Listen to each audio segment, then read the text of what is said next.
శ్రీ లక్ష్మీ నరసింహస్వామి జ్యోతిష్యాలయం. కుటుంబంలో ఏ సమస్యకైనా 100% పరిష్కారం. విచ్చేయండి. సికింద్రాబాద్ రైల్వే స్టేషన్ దగ్గర రతిఫైల్ బస్ స్టాండ్ ఎదురుగా, సికింద్రాబాద్. సెల్ 9849783528. నమస్తే అండి. నమస్తే. ఈ మధ్య కాలంలో సెలబ్రిటీస్ ఏదో ఒక వార్త ద్వారా వార్తల్లో నిలుస్తున్నారు. అయితే కొంతమంది జంతు ప్రేమికులు ఉంటారు, మనకు తెలుసు. రేణు దేశాయ్ గారు, రష్మి గారు, అమలా గారు. సో జంతువులకి ఏ చిన్న హింస జరిగినా వాళ్ళు వాయిస్ విప్పుతూ ఉంటారు. నిన్న ఒక పార్టీకి సంబంధించిన వాళ్ళు ఒక కార్యక్రమం చేస్తే దాంట్లో పశువులు హింసించబడుతున్నాయంటూ కూడా రష్మి గారు ట్వీట్ చేయడం, దానికి ఆ పార్టీకి సంబంధించిన వాళ్ళు ఆమెని ట్రోల్స్ చేయడం చూసాం మనం. బట్ ఓవరాల్గా ఏమనిపిస్తుంది మీకు? ఏం చెప్తారు? మీరు జంతు ప్రేమికులే.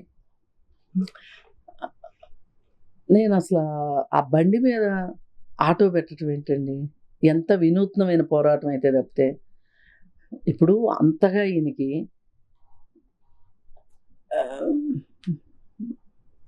ఈ పెట్రోల్ ధరలు పెరిగినాయి అనే దానికి ఆయన ఎంత వినూత్నంగా చేసినా ఏం చేసేసి ఉండొచ్చు. అసలు ఆటోని ఎద్దుల బండి మీద ఎక్కించడం ఎంత కష్టం చెప్పండి. ఒకప్పుడు హైదరాబాద్లో ఆ రిక్షాలు ఉండే, గూడు రిక్షాలు ఉండే. గూడు రిక్షాలు మాన్పించింది ఎందుకు అంటే, ఒక మనిషి మనల్ని, మన బరువుతో సహా, రిక్షా బరువుతో సహా లాగటము అనేది ఒక రకంగా చాలా అనాగరికం అనిపించింది. ఒకప్పుడు నేను రిక్షాలు ఎక్కిందాన్ని, రిక్షా ఎక్కిన ప్రతిసారి బాధ అనిపిస్తుంది, ఇదే అనిపించేది. కానీ అది వాళ్ళకి జీవనోపాధి కదా అనిపించేది. అందుకని మనం సరిపెట్టుకునేవాళ్ళం. నీకు అంతగా ఇష్టం లేదు, నువ్వు ఎక్కకు. అంతగా నీకు ఇష్టం లేదు, ఈ వాటి మీద పోరాటం చేయాల్సిందే ఖచ్చితంగా. అయితే ఇక్కడ మనం అలాంటి లాగుడు బండ్ల మీద, మనిషితో లాగే బండి మీద సామాన్లు కూడా మోస్తూ ఉంటారు. హైదరాబాద్లో బేగం బజార్లో మనకి చాలా రిమోట్ ఏరియాల్లో కనిపిస్తుంది. ఇప్పుడు విజయవాడలో కూడా, వన్ టౌన్లో, అట్లాంటి ప్లేసుల్లో మనుషులు బండి మీద సామాన్లు మోసుకెళ్ళటం చూస్తాం. అక్కడ అది కూడా ఒక రకంగా అతని శారీరక శ్రమే. కానీ అందులో ఉన్న వస్తువులకు తెలియదు, సామానుకు తెలియదు ఒక మనిషి నన్ను మోస్తున్నాడు అని. కానీ మనుషులకి, మనని ఒక మనిషి మోస్తున్నాడు అనేది ఆ ఫీలింగు ఏదైతే ఉందో అది మనసున్న వాళ్ళకి ఇబ్బంది పెడుతుంది, కొంచెం బాధ అనిపిస్తుంది. అయితే ఇక్కడ రష్మి గౌతమ్ ఏం ఆలోచించారంటే, ఎద్దుల బండ్ల మీద ఆటో ఎక్కిచ్చారు. పైగా ఆ బండి పైన వీళ్ళు ఉండుంటారు. మీరు ఎద్దుల బండిలో వెళ్ళింది కాకుండా ఆటో ఎక్కించడం ఆవిడకి చాలా అభ్యంతరకరంగా ఉంది. ఎందుకంటే అసలు ఎద్దుల బండ్లే వద్దు అని అనలా ఆమె. ఆటో ఎక్కించడాన్ని తప్పు పట్టారు. మీ పోరాటం తప్పనిలే, పోరాట రూపాన్ని ఆవిడ ప్రశ్నించారు. అప్పుడు మీరేం చేయాలి? బుర్రా బుద్ధి ఉన్నోళ్ళైతే కొంచెం ఆలోచించాలి. ఆవిడ అనింది ఏంటి? ఇప్పుడు కొన్ని చోట్ల ఎద్దుల పోటీలు పెడతారండి. సంక్రాంతి పండగకి లాగుడు పోటీలని పెడతారు. ఇప్పుడు ఒట్టి ఎద్దు పరిగెట్టడం కాకుండా ఎద్దు మెడలో ఒక రాయి కట్టి పెద్ద బరువు పెట్టి దాన్ని లాగాలి. అలాగే అన్నిటికీ ఒకే రకమైన బరువు పెడతారు. కానీ ఆ బరువు లాక్కుంటూ ఏది ఫస్ట్ వెళ్తే దానికి ప్రైజ్ ఇస్తారు. అవి ఆ పల్లెటూర్లలో జరిగే వ్యవహారాలు. ఇక మనం కోడిగుడ్డి కీకలు బీగుతాము అంటే అట్లాంటి ఆడి జోలికి కూడా వెళ్ళొచ్చు. కానీ ట్రైనింగ్ ఇస్తారేమో కదండి, ట్రైనింగ్ ఇస్తారు. వాటికి పెట్టే తిండి కావచ్చు, ఫుడ్. ఇప్పుడు మనకి అప్పుడప్పుడు దున్నపోతులు వస్తూ ఉంటాయి వేరే రాష్ట్రం నుంచి. ఒక్కొక్క దున్నపోతు ఖరీదే 10 కోట్లు 12 కోట్లు అట్లా ఉంటాయి, కోట్లలో ఉంటాయి. ఆడికి పెట్టే తిండి ఏం పెడుతుంటారు? ఆడికి జీడిపప్పులు, బాదం పప్పులు, నెయ్యి, అలాంటివన్నీ పెడతా ఉంటారు. వాటి దగ్గర ఆ బలం ఉంటుంది.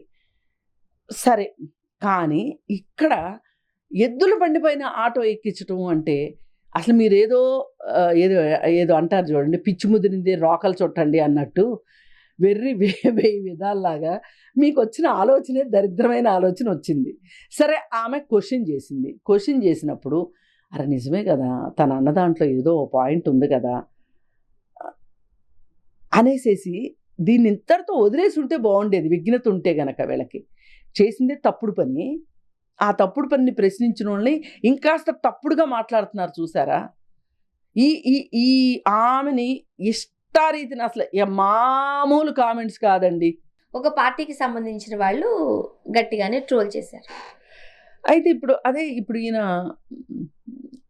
చింతా ప్రదీప్ గారు ఈయన మొదలెడతాడు. ఫస్ట్ మొదలెట్టి మంచిగా మృదు మధురంగా విమర్శిస్తాడు. ఈయన విమర్శించిన తర్వాత ఇక గాలి బ్యాచ్ ఒకటి ఉంటుంది. వాళ్ళకి ఏం వస్తాయో, ఏం బూతులు వస్తాయో, ఏం మాట్లాడతారో, అసలు వాళ్ళని వాళ్ళైతే అట్లాంటి తిట్లు తిట్టుకుంటారా. నేను మీ అమ్మనైతే అట్ట తిడతావా, మీ చెల్లిని అయితే అట్ట తిడతావా అని నేను అన్నాను. అసలు నేను వాళ్ళ జోలికి ఎందుకు వెళ్ళాలి, అసలు ఈయన అట్ట తిడితే ఇడు ఊరుకుంటాడా, కానీ తిడతారు. అంటే ఒక రష్మి గారు ఒక యాంకర్గా ఉండి జంతు ప్రేమికురాలుగా ఉండి మాట్లాడితే మేబీ ఇంత ట్రోల్స్కి గురవ్వకపోయి ఉండేవారేమో. ఇప్పుడు మళ్ళీ ఒక కామెడీ షోలోకి తనే యాంకర్ అయితే ఏంటండి, అది ఆవిడ వృత్తి అండి, ఇది ఆవిడ ప్రవృత్తి అండి. ఆ షోలోకి లేదండి, సంబంధించిన వ్యక్తులు వచ్చారు, అనవసరం మాట్లాడారు. ఆ షో చేసినంత మాత్రాన ఆమెకి ఒక ఇష్టాలు ఉండవా? ఆవిడ జంతువులను ప్రేమించుకోకూడదా? దానికి సంబంధించి మాట్లాడకూడదా? అంటే ఇప్పుడు ఈ ప్రోగ్రాములు చేసేటప్పుడు కూడా అధికార పార్టీ ఎవరు, ప్రతిపక్షం ఎవరు? ఇలాంటి పరిస్థితుల్లో నేను నాగబాబు గారు యాడ్ ఆన్ అయ్యేసరికి నాగబాబు గారు పార్టీకి సంబంధించి వకాలతా పుచ్చుకున్నారు. నేను ఇదే పిచ్చి మాట అనేది ఎందుకే, ఇప్పుడు అసలు నాగబాబుని ఇందులో రాగాల్సిన అవసరం లేదు. నాగబాబు గారిని, రష్మి గౌతమ్ గురించే మాట్లాడుతున్నా. ఆవిడ స్టేజ్ షోలు చేసుకుంటుంది, అది ఆవిడ వృత్తి. ఆవిడ ప్రవృత్తి ఏంటి? ఆవిడ జంతు ప్రేమికురాలు అయినప్పుడు ఆవిడ జంతువులకు సంబంధించి ఏదైనా ఒక విషయం వచ్చినప్పుడు నేను ఇది మాట్లాడితే అక్కడ ఉన్న ప్రభుత్వం ఎవరిది, ప్రతిపక్షం ఎవరిది? ఆ అధికార ప్రభుత్వంలో ఉన్న వ్యక్తులతోటి వాళ్ళ పక్కన కూర్చొని నేను ఇంటర్వ్యూ చేసినాను కాబట్టి నేను ఆ రాష్ట్రంలో ఉన్న ప్రతిపక్షాన్ని ఏమన్నా విమర్శిస్తే నా పరిస్థితి ఏంటి అంటే ఇంత ఆలోచన ఆమెకు ఉండాలి కదా. మీరు చెప్పేదాని ప్రకారం వినండి, మీరు చెప్పేదాని ప్రకారం ఆవిడ అంత ఆలోచించాలి. కానీ కామెంట్లు పెట్టే వెధవల మట్టుకు ఒక్క సెకండ్ కూడా ఆలోచించరు. ఆమె ఏమైనా పార్టీ ప్రోగ్రామ్గా మాట్లాడిందా? నువ్వు ఏదైనా మాట్లాడాలంటే ఆ పార్టీ కండువా వేసుకుని మాట్లాడు అంట ఒకడు, ఇంకోటి బూతులు నేనైతే చెప్పలేను ఇట్లా పబ్లిక్గా.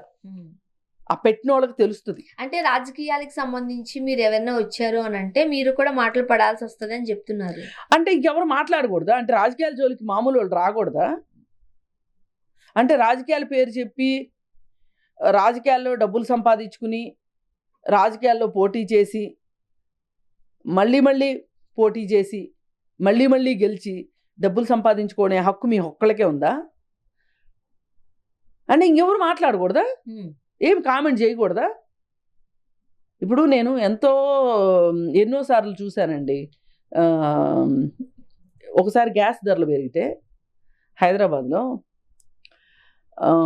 గ్యాస్ సిలిండర్ల రేటు పెరిగిందని చెప్పి మహిళలు కొంతమందిని కలిసి ఒక వినూత్నంగా ఒక నిరసన చేసాం. అదేంటంటే ఖాళీ గ్యాస్ సిలిండర్ని హుస్సేన్ సాగర్లో వేసాం. ఇప్పుడు మాకు ఈ పెరిగిన ధరలకి మేము గ్యాస్ కొనుక్కొని గ్యాస్ తోటి వంట చేసుకోలేము, మాకు ఈ గ్యాస్ సిలిండర్ ఎందుకు, ఈ హుస్సేన్ సాగర్ అయితేనే కరెక్టు అని. సరే మా మీద కేసు పెట్టారు, కోర్టు చుట్టూ తిరిగాము, వాయిదాలు తిరిగాము, ఏదో ఇంకా నడుస్తుంది ఆ కేసు. నేను అనేది ఏంటంటే అది అక్కడ కొంచెం అర్థం ఉంది. అసలు మీరు ఎద్దుల బండి మీద ఆటో ఎక్కించారు, చేసింది తప్పు. దీన్ని ఇలా కాదు ఇంకోలా చేసుంటే బాగుండేది, మీ మీద అలా బరువు ఉంటే మీకు తెలుస్తుంది ఆ బాధ అని ఆవిడ అన్నందుకు కాను ఆ అమ్మాయిని ఇష్టారీతిన బూతులు మాట్లాడటం అంటే వీళ్ళు ఏం చెప్పాలనుకుంటున్నారు? పోయినసారి గుర్తుందా, రంగనాయకమ్మ గారు అని ఆవిడ విజయవాడలో ఉండే ఆవిడ, గుంటూరు ఆవిడ, అక్కడెక్కడో కెమికల్ ఫ్యాక్టరీలో కెమికల్స్ రిలీజ్ అయినప్పుడు ప్రజలు చాలా ఇబ్బంది పడటం చూసి చెలించిపోయి ప్రభుత్వాలు కొంచెం కాస్త సీరియస్గా ఉండాలి, వాళ్ళకి సంబంధించిన అంటే అలా జరిగినప్పుడు వాళ్ళకి తక్షణ చర్యలు తీసుకోవాలి, ప్రమాదాలు జరగకుండా కూడా ప్రభుత్వాలు చూసుకోవాలి అని ఆవిడ కామెంట్ పెట్టినందుకు గాను ఆవిడని ముప్ప తిప్పలు పెట్టి అసలు ఆవిడని సమూలంగా నాశనం చేసి ఒక 6 అడుగుల లోతు గోతి తీసి గొయ్యిలో పాతి పెట్టినంత పని చేశారు వీళ్ళు. ఇదా ఇది ప్రజాస్వామ్యం. మరి ఆ రోజు మీరు ప్రశ్నించిన వాళ్ళని ఇలా అన్నారు కదా, ఇప్పుడు మీరు ఎందుకు ప్రశ్నిస్తున్నారు? ప్రశ్నించద్దు. అప్పుడెందుకు మీరు అప్పుడు ప్రశ్నించిన వాళ్ళని మీరు మాట్లాడారు, మరి మీరు ఇప్పుడు ఎందుకు ప్రశ్నిస్తున్నారు? మీకు ప్రశ్నించే హక్కు లేదుగా. అందుకని పెట్రోల్ ధరలు పెరిగినందుకు గాను నిరసన చేయటం అనేది తప్పే కాదు, నిరసన చెయ్యాల్సిందే. అది అధికార పక్షం వాళ్ళు ప్రతిపక్షంలోకి వచ్చినా, ప్రతిపక్షం వాళ్ళు అధికార పక్షంలోకి వాళ్ళ రూల్స్ మారినా కానీ ఎవరు ప్రతిపక్షంలో ఉంటే వాళ్ళు చేస్తారు. సరే, ఏది ఏమైనా దేశంలో ప్రజలకి, సామాన్య పౌరులకి ఏదైనా మాట్లాడే హక్కు ఉంది.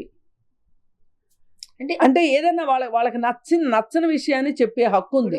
ఇప్పుడు అలా మాట్లాడడం, రష్మి గారు మాట్లాడడం సదరు వ్యక్తులకి నచ్చలేదు అనుకోండి, అది చెప్పే వే కూడా మంచిగా ఉండాలి. అంతేగాని బూతులు తిట్టడం కరెక్ట్ కాదు. అలా ట్రోల్ చేయడం, పొలిటికల్ పార్టీలో ఉన్న వాళ్ళే విమర్శించాలి అని మాట్లాడడం తప్పు.